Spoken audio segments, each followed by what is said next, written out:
Good morning എല്ലാവർക്കും കേട്ടോ.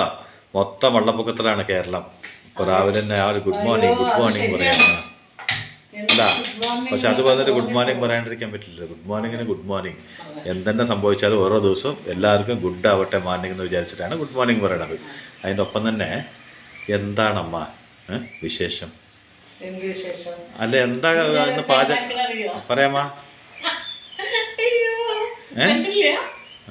ഞാൻ കണ്ടു, പറയൂ. സൂപ്പർ, അടിപൊളി അടിപൊളി കുമ്പളങ്ങ, സൂപ്പർ കേട്ടോ. പക്ഷേ ഇത് ചിലര് തോല് കളയും, പക്ഷെ എനിക്ക് തോലുള്ളതാണ് ഇഷ്ടം. ഈ നിറം കണ്ടിട്ട് നിങ്ങളിത് പഴുത്തതാന്ന് വിചാരിക്കണ്ട, ഇത് പച്ചയാണല്ലേ. ഭയങ്കര ഇഷ്ടമുള്ള സാധനമാണ്. ഇതിന്റെ തൊണ്ട് കളയുന്നത് ഇഷ്ടമല്ല. ചിലരിത് തൊണ്ട് കളയും, അത് ഓരോരോ ഇഷ്ടമാണ്. എനിക്കിത് ഇഷ്ടമാണ്, അതുകൊണ്ട് ഞാൻ കളയും. പിന്നെ വെളുത്തുള്ളി ഒരണ്ടല്ലി, കുറച്ച് മുളക് പൊടി, കുറച്ച് മഞ്ഞൾപ്പൊടി, നാളികേരം, പച്ചമുളക്, കറിവേപ്പില, ഇത്രയും മതി. കടുക്. അപ്പൊ അതൊന്ന് ചൂടാവട്ടെ ചട്ടി. ആയിക്കോട്ടെ അമ്മ. പൊതുവെ ജനങ്ങളെ എന്ന് വെച്ചാൽ അല്ല എല്ലാ കാലഘട്ടത്തും ഒരു ന്യൂ ജനറേഷൻ ഉണ്ട്. കേൾക്കണ്ടോ? എല്ലാ കാലഘട്ടത്തും ഒരു ന്യൂ ജനറേഷൻ ഉണ്ട്. ഇപ്പോൾ 60s ഇരിക്കുന്ന ആൾക്കാർ പറയും 70s ആണ്, ഞങ്ങളാണ് ന്യൂ ജനറേഷൻ പറയും. 80s ആൾക്കാർ 90s പറയും. അപ്പോൾ 2000 ആൾക്കാർ 2010, 20, 24 അങ്ങനെ ഓരോ ജനറേഷൻ മാറി വരുമ്പോഴും അവർ പറയും നിങ്ങൾക്കൊന്നും അറിയില്ല, ഞങ്ങൾ ന്യൂ ജനറേഷനാണ് പറയും. സത്യം പറഞ്ഞാൽ ഓരോ കാലഘട്ടത്തിൽ ഈ ന്യൂ ജനറേഷൻ വന്നിങ്ങനെ പോയിക്കൊണ്ടേണ്ട് അല്ലേ. അപ്പം നമ്മുടെ ചെറുപ്പം നമുക്ക് ന്യൂ ജനറേഷൻ അല്ലേ. പക്ഷെ ആ ന്യൂ ജനറേഷനും ഈ ജനറേഷനും തമ്മിലൊരു ബന്ധമുണ്ട് കേട്ടോ. അത് പറഞ്ഞുതരാം കേട്ടോ. വേറെ കൂടുതൽ ചിന്തിക്കേണ്ട ആവശ്യമൊന്നുമില്ല, ചെറിയ കാര്യമേ ഉള്ളൂ. ചിന്തിച്ച അപ്പം പറയാമോ? കറക്റ്റാണല്ലോ മോനെ നീ പറഞ്ഞത്. കരുവേപ്പില. ഇത് ദുർവാസാവ് ചപിക്കും പോലെ ആയിട്ടോ. എൻ്റെ മേത്തൊക്കെ തെടുത്ത്. എൻ്റെ അമ്മോ, പച്ചമുളകിൻ്റെ ഉള്ളിലുള്ള മുളകിൻ്റെ മണിയില്ലേ, അതെൻ്റെ കണ്ണു നോക്കി ഇങ്ങനെ സഞ്ചരിച്ചുകൊണ്ടിരിക്കുകയാണ്. തെറിച്ചുകൊണ്ട് റോക്കറ്റ് വരുമ്പോൾ വന്നത്.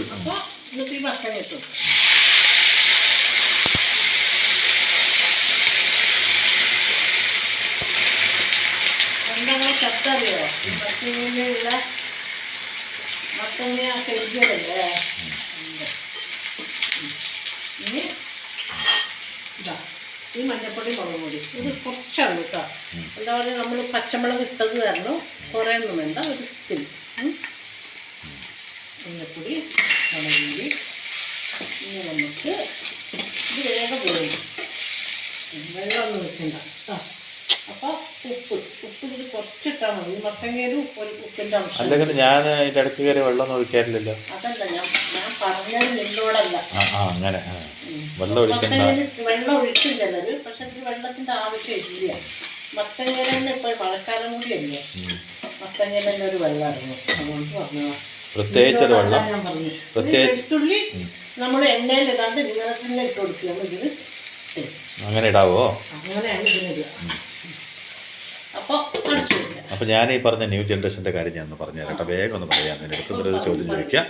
ഇപ്പോൾ ന്യൂ ജനറേഷൻകാർ മുഴുവനും പറയും നിങ്ങളുടെ ജനറേഷനൊക്കെ എന്താണ്, ഞങ്ങളുടെ ജനറേഷനാണ് അടിപൊളി എന്ന് പറയും. സ്വാഭാവികമായിട്ടും പറയുന്ന കരുതിക്കോളൂ. അപ്പോൾ ഇന്നത്തെ ഈ ഷോർട്ട് ഡ്രസ്സില്ലേ, ശരിക്കും പറയുകയാണെങ്കിൽ ബോബി സിനിമ എന്ന് വെച്ചാൽ 70കളിലായിരിക്കുമോ അല്ലേ? 70 കാലഘട്ടം അല്ലെങ്കിൽ 75 ആയിരിക്കുന്ന എന്ന് വെച്ചാൽ ഡിംപൽ കപ്പാടിയുടെ, ഋഷി കപൂറിന്റെ ആദ്യത്തെ ചട്ടക്കാരി, അമ്മയ്ക്ക് തന്നെ അറിയാം. അപ്പോൾ ചട്ടക്കാരി, നമ്മളെ ഏതാണത്, ബോബി, ഈ 2 സിനിമകൾ. അപ്പോൾ ഋഷി കപൂറിന്റെ ആദ്യത്തെ സിനിമ, ഋഷി കപൂറിന്റെ മകൻ തന്നെ ഇപ്പോൾ ഏതാണ് നല്ല പ്രായമായി. അപ്പോൾ ഡിംപൽ കപ്പാടിയ അച്ചമ്മയായി, അമ്മൂമ്മയായി. അപ്പോൾ അവൻ്റെയൊക്കെ കാലഘട്ടം എന്ന് വെച്ചാൽ ഈ ജനറേഷൻ്റെ അമ്മൂമ്മയുടെ കാലഘട്ടം. അപ്പോൾ അന്നുള്ള ആ ഡ്രസ്സല്ലേ ഇന്ന് ട്രെൻഡായിട്ട് വന്നിരിക്കണത്. പിന്നെ ഹൈ വെസ്റ്റ് പാൻറ് ഇപ്പോൾ ഉപയോഗിച്ചുകൊണ്ടിരിക്കുന്ന എല്ലാവരും എല്ലാ സ്ഥലത്തും ട്രെൻഡായി ഉപയോഗിക്കുന്നില്ലേ. ഉപയോഗിച്ചിട്ട് പറയുന്നത് ഞങ്ങളുടെ ഫാഷനാണ്, ന്യൂ ജനറേഷൻ്റെ ഫാഷനാണെന്ന് പറയുന്നുണ്ട്. യഥാർത്ഥത്തിൽ എൻ്റെ അമ്മ ഏറ്റവും ഓൾഡ് 60കളിൽ ദേവാനന്ദ് ഇറക്കിയ പാൻറ്റാണത്. ദേവാനന്ദ് പറഞ്ഞത് നടന്നുണ്ടല്ലോ, മൂപ്പർ 60കളിൽ ഏതാണ്ട് ഷർട്ടിൻ്റെ 3 ബട്ടൺ മാത്രം പുറത്ത് വിട്ടിട്ട് അതിൻ്റെ മുകളിൽ ഈ പാൻറ്റും കയറ്റി നടക്കേണ്ടായ ഒരു കാലുണ്ടായിരുന്നു. അന്നത്തെ ഫാഷനാണ്. അപ്പോൾ ഈ ഓൾഡ് ജനറേഷനും ന്യൂ ജനറേഷനും തമ്മിലുള്ള വ്യത്യാസം വേറൊന്നുമില്ല. പഴയ ജനറേഷൻകാർ ബാക്കി വിട്ടതിനെ പെറുക്കി എടുത്തു കൊണ്ടത് ന്യൂ ജനറേഷൻ വീണ്ടും ഇടും, അത്ര തന്നെ ഉള്ളൂ. അല്ലാണ്ട് വേറെ ഒന്നുമില്ല. അതിൽ ഒരൊറ്റ ഫാഷൻ മാത്രമാണ് ഒരു ജനറേഷൻ ഉപയോഗിക്കാത്തത്. എന്ന് വെച്ചാൽ അവിടെ ഇവിടെ കീറിയൊരു ജീൻസൊക്കെ ഉണ്ടല്ലോ, ഇത് മാത്രം ഏതൊരു ഫാഷൻ ഡിസൈനർ പ്രത്യേകിച്ച് കണ്ടുപിടിച്ചാണ്. ബാക്കിയല്ല. അന്നൊക്കെ കീറിയത് ഇട്ടെന്ന് പറഞ്ഞാൽ ഭയങ്കര നടക്കടാണ്. ആ കീറിയത് മറക്കി അതിൻ്റെ മുകളിൽ സ്റ്റിക്കർ ഇട്ടിട്ട് വരുന്ന പിള്ളേരൊക്കെ ഉണ്ടായിരുന്നു. എന്ന് വെച്ചാൽ അന്നൊരു പ്രത്യേക സ്റ്റിക്കറൊക്കെ കിട്ടുന്നുണ്ടായിരുന്നു. ആ സ്റ്റിക്കർ അതിൻ്റെ മുകളിൽ അങ്ങനെ അടിച്ചാൽ ചിലപ്പോൾ ഏതെങ്കിലും കോട്ടൺ പാൻറ്റിന് റൈമണ്ട് പാൻറ്റ് എന്നൊക്കെ ഒരു സ്റ്റിക്കർ ഉണ്ടാവും. അത് കണ്ടാൽ മനസ്സിലാവും ആ ഭാഗം കീറിയിട്ട് എന്നുള്ളത്. അങ്ങനെ ഒരു സംഭവമൊക്കെ ഉണ്ടായിരുന്നു. പക്ഷേ ഈ ഒരു കീറലും തുന്നലും മാത്രമാണ് വ്യത്യാസം. അപ്പോൾ ന്യൂ ജനറേഷനും ഓൾഡ് ജനറേഷനും തമ്മിലുള്ള വേറെ ഫാഷൻ്റെ കാര്യങ്ങൾ നമുക്ക് പറയണ്ട. അത് ഇപ്പോൾ നമ്മൾ ഉപയോഗിക്കുന്ന ഈ ഫാഷൻ മാറിയിട്ട് നാളെ വേറൊരു ഫാഷൻ വരും. പക്ഷെ എന്തും പഴയതിൽ നിന്നൊന്ന് കോപ്പി അടിച്ചെടുക്കും. എന്ന് വെച്ചാൽ അന്ന് എല്ലാവരും ഫുൾ ഉണ്ടാക്കി കഴിഞ്ഞു. എന്തൊക്കെ രീതിയിൽ എന്തൊക്കെ ചെയ്യണം എല്ലാം ചെയ്ത് കഴിഞ്ഞു. ഞാൻ ചോദിക്കുന്നത് ഈ ഇന്നത്തെ ഒരു ജനറേഷൻ്റെ ഒരു ലൈഫിനെ പറ്റി. എന്ന് വെച്ചാൽ ഇപ്പോൾ ലൈഫിനെ പറ്റി കൂടുതൽ പറയുമ്പോൾ മാരീഡ് ലൈഫ് തന്നെയാണല്ലോ പറയുക. അപ്പോൾ ഭാര്യയും ഭർത്താവ് ബന്ധങ്ങൾ ആ കാലഘട്ടത്തും ഈ കാലഘട്ടത്തിലുള്ളൊരു വ്യത്യാസത്തിനെ പറ്റി പറയാൻ പറ്റുമോ? എന്ന് വെച്ചാൽ ഇപ്പോൾ അമ്മേനെ ഇപ്പോൾ എത്ര ജനറേഷൻ കണ്ടു, ഒരു ജനറേഷൻ കഴിഞ്ഞ് രണ്ടാമത്തെ ജനറേഷൻ കണ്ടുകൊണ്ടിരിക്കണം. അപ്പോൾ വിവാഹ ജീവിതം അല്ലെങ്കിൽ അന്നത്തെ ലൈഫ് സ്റ്റൈൽ ഓഫ് ജീവിതത്തിൻ്റെ രീതിയും അല്ലെങ്കിൽ ഇന്നത്തെ ജീവിതത്തിൻ്റെ രീതി നമ്മുടെ ഒരു വ്യത്യാസം ഉണ്ടാവുമല്ലോ, അത് കണ്ടിട്ടുണ്ടാവുമല്ലോ. അന്ന് എന്താണ് ഒരു വിവാഹ ജീവിതത്തിൻ്റെ രീതികൾ എങ്ങനെയാണ്, ഇന്ന് എങ്ങനെയാണ് അതിൻ്റെ വ്യത്യാസങ്ങളെന്നാണ് ചോദിക്കുന്നത്. മനസ്സിലായില്ലേ? അന്നത്തെ വേ ഓഫ് ലൈഫും ഇന്നത്തെ വേ ഓഫ് ലൈഫും തമ്മിലുള്ള വ്യത്യാസം, അതാണ് ഞാൻ ചോദിക്കുന്നത്. അപ്പോൾ നിങ്ങളുടെ ഒരു കാലഘട്ടം അല്ലെങ്കിൽ നിങ്ങളുടെ അമ്മയുടെ ഒരു കാലഘട്ടം, അങ്ങനെയൊക്കെ ഒരു കാലഘട്ടം, അത് നമ്മുടെ കാലഘട്ടം നിങ്ങൾ കണ്ടു, അതിനുശേഷം നിങ്ങളുടെ കാലഘട്ടം കണ്ടു, അതിൻ്റെ അടുത്ത തലമുറയുടെ കാലഘട്ടം കണ്ടുകൊണ്ടിരിക്കണോ അല്ലേ? അപ്പോൾ ഇങ്ങനെ 2-3 ജനറേഷൻ നിങ്ങൾ കണ്ടു കഴിഞ്ഞ സ്ഥിതിക്ക് ആ കാലഘട്ടം ഈ കാലഘട്ടം നമ്മളൊരു വ്യത്യാസത്തിനെ പറ്റി നമുക്ക് പറയാൻ പറ്റും, ഈസി ആയിട്ട് പറയാൻ പറ്റും. ഞാനാണെങ്കിൽ നമ്മുടെ സ്ഥാനത്തൊക്കെ എപ്പോഴോ പറഞ്ഞു എല്ലാവർക്കും പറയാൻ പറ്റും. എന്നാലും ഞാൻ പറയാം, ഞാനൊരു കഥ പോലെ പറയാം കേട്ടോ. ഒരാളുടെ പേരൊന്നും ഞാൻ പറയുന്നില്ല, ഒരു കഥ പോലെ പറയാം. അതായത് ഇപ്പം അമ്മ കഥകാരിയായി മാറി. ആവട്ടെ, നല്ലതാണ്. എല്ലാ കാര്യങ്ങളും കഥയുടെ രൂപത്തിൽ പറയണം. അത് പല സ്ഥലങ്ങളിലും നടന്നതായിരിക്കാം. ഞാനൊരു കഥയായിട്ട് പറയാം. അച്ഛനും അമ്മയും ഒരു മോനും മരുമകളും പേരക്കുട്ടിയൊക്കെ ആയിട്ട് ജീവിക്കുകയാണ്. അപ്പോൾ അമ്മ മരുമകളും ജോലിക്ക് പോവും, മകനും ജോലിക്ക് പോവും, 2 പേർക്കും ജോലിയുണ്ട്. ഈ അമ്മ വീട്ടിലെ ഈ പേരക്കുട്ടിയൊക്കെ ആയതിനു ശേഷം പേരക്കുട്ടീനെ നോക്കും, വീട്ടിലെ കാര്യങ്ങളൊക്കെ നോക്കും. എന്താ പറഞ്ഞാൽ അവർക്ക് ജോലിക്ക് പോകണമല്ലോ. അപ്പോൾ അതൊക്കെ നോക്കും. എന്നാലും സമയത്തിന് 3 നേരം ഭക്ഷണം, എങ്ങനെ രാവിലെ ടിഫിൻ ഉണ്ടാക്കും, ഉച്ചയ്ക്ക് ചോറുണ്ടാക്കും, അവർക്ക് കൊണ്ടുപോകാനുള്ള ഭക്ഷണം ഉണ്ടാക്കും. രാത്രി ഈ മകനും മരുമകളൊക്കെ വരുമ്പോൾ നേരം വൈകി ഉച്ചയ്ക്ക് രാവിലെ അവർ കാര്യമായിട്ടൊന്നും കഴിക്കില്ലല്ലോ. അപ്പോൾ അവരെന്ത് ചെയ്യും, രാത്രി അല്ലേ ഇവർ വീട്ടിലുണ്ടാവുക എന്നുള്ള ഉദ്ദേശത്തിൽ അവർ രാത്രി നല്ല ഭക്ഷണം എന്തെങ്കിലുമൊക്കെ ടേസ്റ്റി ആയിട്ടുള്ളതൊക്കെ ഈ അമ്മ ഉണ്ടാക്കി കൊടുക്കും. അങ്ങനെ ഈ അച്ഛന് പിന്നെ കല്യാണം കഴിഞ്ഞ കാലം തൊട്ടേ ഇതാണ് ശീലം, ഭാര്യ അങ്ങനെ ഉണ്ടാക്കി കൊടുത്തിട്ട് ആർക്ക്, ഈ വീട്ടിലെ കാരണവർക്ക്. അങ്ങനെ ഇരിക്കുമ്പോയിരുന്നു, അങ്ങനെയായിരുന്നു അവരുടെ ജീവിതം. ഒരു പ്രശ്നങ്ങളൊന്നും ഇല്ലാണ്ട് അങ്ങനെ പോയി. പക്ഷേ ഒരു ഈ അമ്മ മരിച്ചു, അതായത് ഈ വീട്ടിലെ അമ്മ. അപ്പോൾ ഭാര്യ ഭർത്താവും മക്കളും എന്ന് പറഞ്ഞില്ലേ, അതിലെ അമ്മ മരിച്ചു. അമ്മ മരിച്ച് അടിയന്തരമൊക്കെ കഴിഞ്ഞു. അടിയന്തരമൊക്കെ കഴിഞ്ഞപ്പോൾ ഈ അച്ഛന് ഇതൊക്കെ കഴിഞ്ഞു. ഭാര്യ അത്രകാലം കൂടെ ഉണ്ടാവുന്നതല്ലേ, എത്ര വർഷം എന്ന് പറയും, 10-45 വർഷമോ ഒക്കെ അവർ കൂടെ ജീവിച്ചിട്ട് അവർ മരിച്ചുപോയി. ആൾക്ക് പൊതുവെ അതിൻ്റെതായ ഒരു സങ്കടമൊക്കെ ഉണ്ടാവും. എന്നാലും ദിനചര്യകൾ പോയിക്കൊണ്ടിരിക്കണ്ടേ, ജീവനോടെ ഇരിക്കുന്ന കാലം വരെ. അപ്പം എന്നും 5 മണിക്ക് ഉണരുന്ന ആളാണ്. 5 മണിക്ക് ഉണർന്നു കഴിഞ്ഞാൽ 5:15 ആകുമ്പോഴേക്കും ഇവർ ഈ ആൾക്ക് കോഫി കിട്ടണം. അത് കോഫിയാണ് ആള് അങ്ങോട്ടേ കുടിക്കുക. ചെറുപ്പം തൊട്ടേ ഉള്ള ശീലം കോഫിയാണ്. അത് അങ്ങോട്ടൊരു പ്രത്യേക ഒരു കപ്പുണ്ട്. ആ കപ്പിൽ ഒരു കപ്പ് കാപ്പി കൊടുക്കണം. ചിലപ്പോൾ 2 ഗ്ലാസ്സൊക്കെ കൊള്ളും. അങ്ങനെ ഒരു കപ്പിൽ കാപ്പിയും കുടിച്ച് പേപ്പറൊക്കെ വായിച്ചിരിക്കും. അതാണ് ആളുടെ ശീലം. അപ്പോൾ ഈ ഭാര്യ മരിച്ച് അടിയന്തരമൊക്കെ കഴിഞ്ഞതിൻ്റെ ശേഷം അയാൾ അതേപോലെ പതിവ് പോലെ എണീറ്റു 5 മണിക്ക്. 5 മണിക്ക് എണീറ്റ് ഉമ്മർത്ത് വന്നപ്പോൾ അവിടെ പേപ്പറൊക്കെ ഇട്ടിട്ടുണ്ട്. ആരും മകനും മരുമകളും ഒന്നും എണീറ്റിട്ടില്ല. അപ്പോൾ ആൾ കുറച്ച് നേരം അവിടെ ഇരുന്ന് എത്തി നോക്കുന്നുണ്ട്, എന്താ മരുമകളെ നീട്ട് കാപ്പി കൊണ്ടുവരുമോ ഇപ്പൊ കൊണ്ടുവരുമോ കൃത്യസമയത്ത് കാപ്പിയൊക്കെ കിട്ടുന്ന മനുഷ്യനാണല്ലോ. പക്ഷെ അത് അത്രയും വർഷങ്ങളായിട്ട് 19 വർഷമൊക്കെ അവര് ശീലല്ലേ. അപ്പോൾ കാപ്പി കൊണ്ട് വരുമെന്ന് നോക്കും, കണ്ടില്ല. പിന്നെ നോക്കുമ്പോൾ ഒരു 8 മണിയൊക്കെ ആയപ്പോൾ അവർ നീട്ടു. എന്തായാലും നീട്ടു, ഇപ്പോഴെങ്കിലും കാപ്പി കിട്ടുമെന്ന് പറഞ്ഞിരുന്നു. പിന്നെ അപ്പം മരുമകൾ വന്നു പേപ്പർ വന്നോ എന്ന് പറഞ്ഞിട്ട് പേപ്പർ എടുത്തിട്ട് ഒരു 10 മിനിറ്റ് അവിടെ ഇരുന്നു. അത് കഴിഞ്ഞിട്ട് അപ്പം പേപ്പർ വായിച്ചിട്ട് നിന്നിട്ട് ഇനി എപ്പോഴാണ് എനിക്ക് കാപ്പി കിട്ടുക എന്ന് അത് മനസ്സിൽ പറയുന്നുണ്ട്. പിന്നെ മരുമകൾ ഒരു 10 മിനിറ്റ് പേപ്പറൊക്കെ വായിച്ച് പോയിട്ട് പിന്നെ അടുക്കളയിൽ പോയി എന്തായാലും കാപ്പി കിട്ടും. ഈ ആൾക്ക് ആ ശീലം ഇട്ട് വയറൊക്കെ ഒരു ഇതാവുണ്ട്. അപ്പം എന്താ കാപ്പി കുടിക്കാനുള്ള ഒരു ബുദ്ധിമുട്ടുണ്ടാവുമല്ലോ. ഭാര്യയല്ലേ മരിച്ചിട്ടില്ല, വിശപ്പും ദാഹമൊന്നും പോയിട്ടില്ലല്ലോ. ശീലിച്ചത് എങ്ങനെ പോവാ? ജീവനോടെ ഇരിക്കുന്ന കാലം നമുക്ക് നമ്മുടെ ദിനചര്യകളൊന്നും മാറ്റാൻ പറ്റില്ലല്ലോ. അപ്പം അങ്ങനെ പിന്നെ അപ്പോഴേക്കും മരുമകൾ ഒരു ഗ്ലാസ് കൊണ്ടുവന്നപ്പോൾ അത് ചായ ആയിരുന്നു. അത് ചെറിയ കപ്പൊക്കെ ഉണ്ടാവില്ല ഇപ്പോഴത്തെ ലേറ്റസ്റ്റ്. ആ കപ്പിൽ അത് ചായയാണോ കാപ്പിയാണോ എന്ന് ആൾക്കറിയില്ല. കൊണ്ടുവന്നിട്ട് ഇങ്ങനെ കൊടുത്തു. അപ്പം മോളെ ഇതല്ല, എൻ്റെ ഒരു കപ്പുണ്ട് മോളെ, അതിനാണ് ഞാൻ കുടിക്കുക. നീ നോക്കിയിട്ട് അത് ചായയാണല്ലേ, ഞാൻ കുടിക്കുക കാപ്പിയാണ്. അയ്യോ അച്ഛാ, ഇനിയിപ്പോൾ അത് കാപ്പിയും ചായ എന്ന് പറഞ്ഞിട്ട് രണ്ടൊന്നും വെക്കാനുള്ള സമയമൊന്നുമില്ല. ഇനി മേലെ എന്നും എല്ലാവർക്കും ചായ, ഞങ്ങൾ ചായ കുടിക്കുക, അച്ഛനും ചായ കുടിച്ച് ശീലിക്കുക. ഓരോരുത്തർക്ക് ഓരോന്നും വെക്കാൻ പറ്റില്ല. അപ്പോൾ ആളുടെ മുഖത്തൊരു അപ്പം അപ്പുറത്ത് നിന്നിട്ട് മകനിത് ശ്രദ്ധിക്കുന്നുണ്ട് അച്ഛനെ.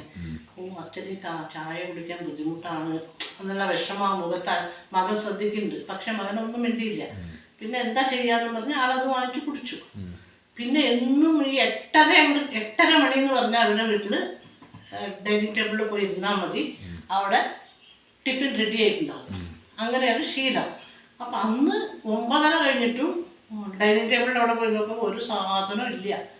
10 മണിയായി. അപ്പം മരുമകൾ വന്നിട്ട് എന്താ അച്ഛാ, അതേ ഇനിയിപ്പോൾ ടിഫിൻ്റെ ഒന്നും ഇല്ല, അതിനൊന്നും സമയമില്ല, അതിന് ഒരുമിച്ചൊരു ഭക്ഷണം ഉണ്ടാക്കിയിട്ടുണ്ട് ഉച്ചക്കിലേക്കും കൂടിയിട്ട്. ഇനിയിപ്പോൾ എന്തായാലും ഒരു 11 മണിക്ക് കഴിച്ചാൽ മതിയല്ലോ, പിന്നെ രാവിലത്തെ കഴിക്കേണ്ട ആവശ്യമില്ല. ഈ രാവിലെ 8 മണിക്ക് ഈ ടിഫിൻ കഴിച്ച ആള് ഉച്ചയ്ക്ക് വേറെ ചോറ് ഇങ്ങനെയൊക്കെ കഴിച്ച ആൾക്ക് എത്ര ബുദ്ധിമുട്ടുണ്ടാവും എന്ന് ആലോചിക്കും. അതായത് മരുമകൾ പറയുകയാണ് വന്നിട്ട്, അവൾക്ക് ജോലിക്കൊക്കെ പോകണമല്ലോ. അപ്പോൾ ഇത് ഇനി ഒരുമിച്ചൊരു ഞാൻ ചോറും കറിയൊക്കെ ഉണ്ടാക്കിയിട്ടുണ്ട്, അതൊരു 11-11:30 ആകുമ്പോൾ കഴിച്ചാൽ പിന്നെ ഉച്ചക്കിലേക്ക് രാവിലത്തെ ഒരുമിച്ചായില്ലേ എന്ന് പറയും ആളിങ്ങനെ. അപ്പോഴും ആളുടെ മുഖത്തൊരു ഒന്നും പറയുന്നില്ല, പക്ഷെ മുഖത്തൊരു വിഷമം. അതും മകൻ ശ്രദ്ധിച്ചു. അപ്പോൾ അവസാനം വൈകുന്നേരമായി ചായ. പിന്നെ വൈകുന്നേരം ഒരു ജോലിയൊക്കെ കഴിഞ്ഞ് വന്നിട്ടല്ലേ, അത് കിട്ടില്ല എന്നുള്ള കാര്യം ഉറപ്പല്ലേ.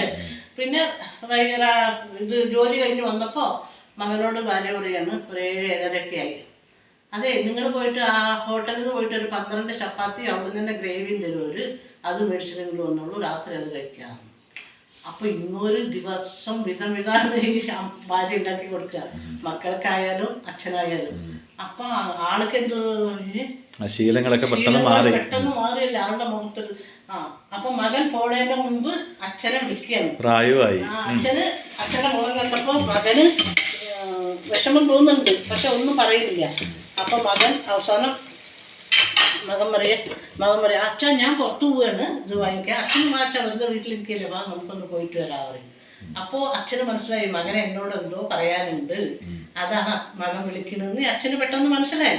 അച്ഛൻ മകൻ്റെ കൂടെ പോയി. അങ്ങനെ പോയിക്കൊണ്ടിരിക്കുമ്പോൾ ഒരു ഒഴിഞ്ഞൊരു സ്ഥലത്ത് അവിടെ കുറച്ച് നേരം നമുക്കിവിടെ ഇരുന്നിട്ട് പോവാം അച്ഛാന്ന് പറഞ്ഞിട്ട് അവിടെ ഇരുന്നിട്ട് അച്ഛനോട് മകൻ പറയുകയാണ്, അച്ഛാ അമ്മ പോയി, അതോടെ അച്ഛൻ്റെ ശീലങ്ങൾക്ക് ഭയങ്കര ബുദ്ധിമുട്ടായി എന്ന് എനിക്ക് അറിയുന്നുണ്ട്, അച്ഛന് വിഷമമുണ്ടോയെന്ന് എനിക്കറിയാം.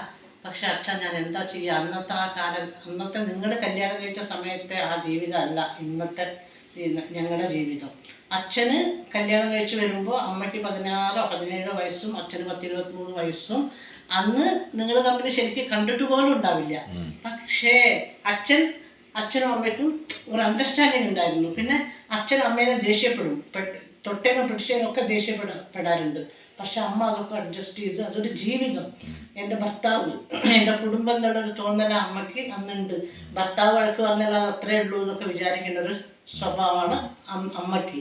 അപ്പം നിങ്ങൾ തമ്മിലുള്ള ആ ഒരു ജീവിതം അല്ല അന്ന്. നിങ്ങൾ തമ്മിലുള്ളതായിരുന്നു ശരിക്കുള്ള ദാമ്പത്യം.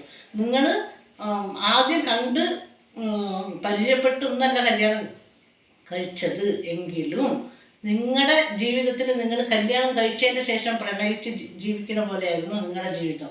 എന്താ പറയുക, തമ്മിലുള്ള ഒരു അണ്ടർസ്റ്റാൻഡിങ്. അച്ഛൻ്റെ മുഖത്ത് ഒരു ഭാവവ്യത്യാസം കണ്ട അമ്മയ്ക്ക് മനസ്സിലാവും.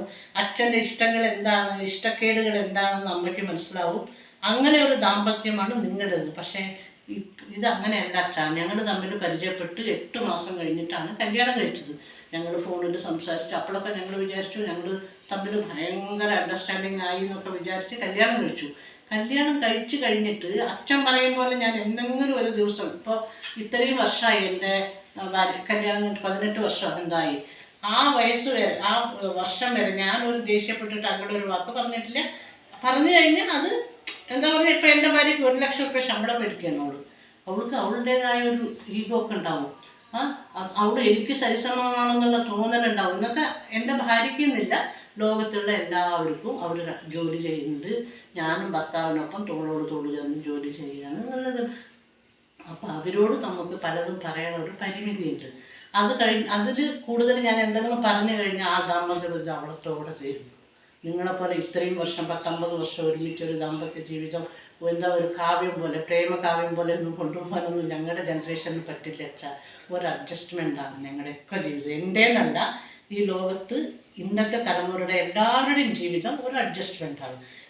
ആവശ്യത്തിന് പറയാം, ആവശ്യം തെറ്റി ഒരു വാക്ക് പറഞ്ഞു കഴിഞ്ഞാൽ അവിടെ അവർക്ക് ആ ദാമ്പത്യ ബന്ധം അതോടെ അവസാനിക്കുക. അപ്പം നമ്മുടെ മക്കൾക്ക് വേണ്ടിയിട്ടെങ്കിലും നമ്മൾ അഡ്ജസ്റ്റ്മെൻറ്റിൽ പോകണം.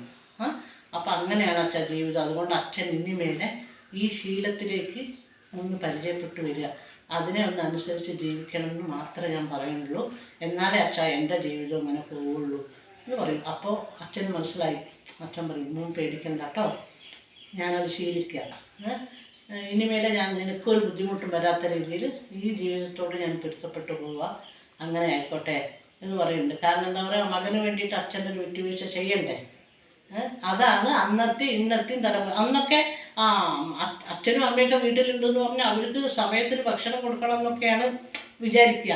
മക്കളാണെങ്കിലും അച്ഛന് കൊടുത്തു അമ്മയ്ക്ക് കൊടുത്തു അവരെ വഴക്ക് പറയാനൊക്കെ ഒരു ഇതുണ്ടായിരുന്നു. അന്നും ഈ ഡൈവോഴ്സ് അങ്ങനെയുള്ള കാര്യങ്ങളൊന്നും നടന്നിട്ടില്ല. എത്രയോ വർഷങ്ങൾ അവർ മക്കളെ കണ്ടു, പേരക്കുട്ടികളെ കണ്ടു, പേരക്കുട്ടികളുടെ കുട്ടികളെ കണ്ട് ജീവിച്ച തലമുറയായി അന്ന്. പക്ഷേ ഇന്ന് അത്രത്തോളം ഒന്നും എത്തുന്നില്ല. 1 പറഞ്ഞ് 2 പറഞ്ഞ് 3 പറഞ്ഞു കഴിഞ്ഞാൽ അപ്പം പോയി കോടതിയിൽ ഡൈവോഴ്സായി. അതെന്താ എന്നെ അങ്ങനെ പറയാം, അതെന്താ എന്നെ എങ്ങനെ പറയാം, എൻ്റെ ഭർത്താവാണെന്ന് പറഞ്ഞാൽ ഭാര്യയ്ക്ക് എന്താ, ഭാര്യ എന്ന് പറഞ്ഞാൽ ഭർത്താവിന് എന്താ അടിമയാണോ? അങ്ങനെയുള്ള ചോദ്യങ്ങളാണ് ഇന്ന്. അപ്പം അന്നത്തെ തലമുറ ഇന്നത്തെ തലമുറയും തമ്മിൽ ഒരുപാട് വ്യത്യാസങ്ങളുണ്ട്. എന്താ ഇതന്നെയല്ലേ? അപ്പം എനിക്ക് മനസ്സിലായത് എന്താ അറിയോ, അല്ലേ? അല്ല, ഇന്ന് പറഞ്ഞ ഒരു മനുഷ്യൻ്റെ ഇടയിൽ റിലേഷനെക്കാളിലും കൂടുതൽ ഈഗോ ആണ്. ഞാനാണോ വലുത്, നീയാണോ വലുത് എന്നുള്ള മത്സരത്തിലാണ് ജനങ്ങൾ. പക്ഷെ അന്നെന്ന് പറഞ്ഞാൽ പരസ്പരം കണ്ടിട്ടില്ല, ഒന്നുമില്ല. ഒരു പെണ്ണ് നോക്കലിന് മാത്രം കണ്ടു. പിന്നെ അതിൻ്റെ ഇടയ്ക്ക് കൊണ്ടുവന്ന് മൊബൈൽ കൊടുക്കലും ഈ സംസാരിക്കലും കാര്യങ്ങളും ഒന്നുമില്ല. എവിടെയെങ്കിലും 1-2 ലെറ്റർ എഴുതാൻ സമയം ഉണ്ടെങ്കിൽ ചിലർ എഴുതിയിട്ടാവും, അല്ലെങ്കിൽ അതുപോലും ഉണ്ടാവില്ല. പക്ഷെ എന്താന്ന് പറഞ്ഞാൽ സ്നേഹിച്ച് കല്യാണം കഴിച്ചതിന് ശേഷം യഥാർത്ഥമായിട്ട് സ്നേഹിക്കുന്ന റിയൽ ലവേഴ്സ് അവരായിരുന്നു. ഇന്ന് വരെയും ഒരുമിച്ച് ജീവിക്കുന്ന, ഇപ്പം എൻ്റെ അച്ഛനും അമ്മയടക്കം ഒരുമിച്ച് ചെയ്യുന്ന റിയൽ ലവേഴ്സ് ആയിരുന്നു. ഇന്ന് നമ്മുടെ രണ്ടുപേരും അന്നും ഇന്നൊക്കെ തുല്യത തന്നെയാണ്. ഇത് വെറുതെ പറയണം, അന്ന് തുല്യത ഇല്ല എന്നൊക്കെ വെറുതെ പറയാം. ഒരു വീടിൻ്റെ മുഴുവൻ കാര്യങ്ങൾ ഏറ്റെടുക്കുന്നത് ആരാണ്? ഭാര്യ തന്നെയാണ്. ആ ഭാര്യ തന്നെയാണ്. തുല്യത ഉണ്ട്, അതന്നെ തുല്യത അന്നും ഉണ്ട്. പക്ഷെ അതൊരു തോന്നൽ മാത്രമാണ്. പിന്നെ ഭർത്താവിൻ്റെ ചില ദേഷ്യപ്പെടലുകൾ, പിന്നെ ഭർത്താവിൻ്റെ മുഖത്ത് നോക്കുമ്പോൾ ഭാര്യയുടെ ദേഷ്യപ്പെടാത്ത ഏത് ഭാര്യമാരാണോ പഴയ ഭാര്യമാരായിട്ടുള്ളത്?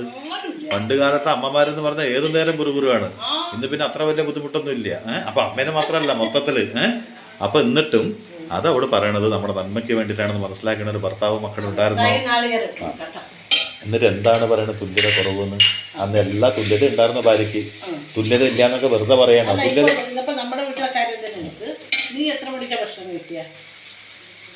ഓരോരുത്തരും ഓരോ സമയം.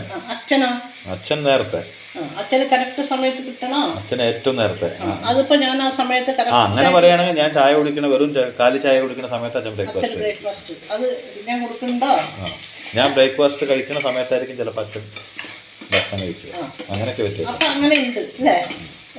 അത് ഞാനായത് കാരണം കൊടുക്കുന്നു അല്ലേ? അപ്പൊ ഒരു കാര്യം ആലോചിച്ച് നോക്ക്, ഞാൻ ഇല്ലാണ്ടാവേണ്ട ഒരു സമയത്ത് അതുപോലെ അച്ഛന് 7 മണിക്ക് 7:30 8 മണിക്ക് ഭക്ഷണം കിട്ടുമെന്ന് ഉറപ്പ് പറയാൻ പറ്റുമോ?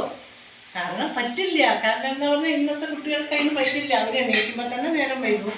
പിന്നെ ഓരോരോ ഇഷ്ടങ്ങളും അവർക്ക് എല്ലാവർക്കും കൂടി ഓരോന്ന് ഒരു സമയത്ത് ഇപ്പോൾ അച്ഛനുണ്ടാക്കി കൊടുത്തു, ഞാൻ സ്റ്റവ് ഓഫ് ചെയ്തു, നീ വരുമ്പോൾ നിനക്ക് ഉണ്ടാക്കി തരണോ, ഇപ്പോൾ അവർക്ക് പറ്റുമോ? അങ്ങനെ അതാണ് പറയുന്നത്, തലമുറകളിൽ വ്യത്യാസമുണ്ട്. അന്നത്തെ ഇന്നത്തെ ജനറേഷനിൽ ചില വ്യത്യാസങ്ങൾ. ഇപ്പോൾ എന്ന് പറഞ്ഞാൽ സ്നേഹം അന്നുണ്ട് ഇന്നുണ്ട് ഒക്കെ ഉണ്ട്. പക്ഷെ ഇതിൻ്റെ ഇടയിൽ ഒരു ഈഗോ ഒന്നും കൂടി ആൾക്കാർക്ക്. എന്താന്ന് പറഞ്ഞാൽ ഞാനാണോ വലുത് നീയാണോ വലുതെന്നൊരു ഒരു ക്ലാഷ് അവനവൻ്റെ മനസ്സിലുണ്ട്. തന്നെ എന്ന് വെച്ചാൽ നീ ഇത് ചെയ്യുമെന്ന് പറയുമ്പോൾ എന്നെ കുറവായിട്ട് കണ്ടു.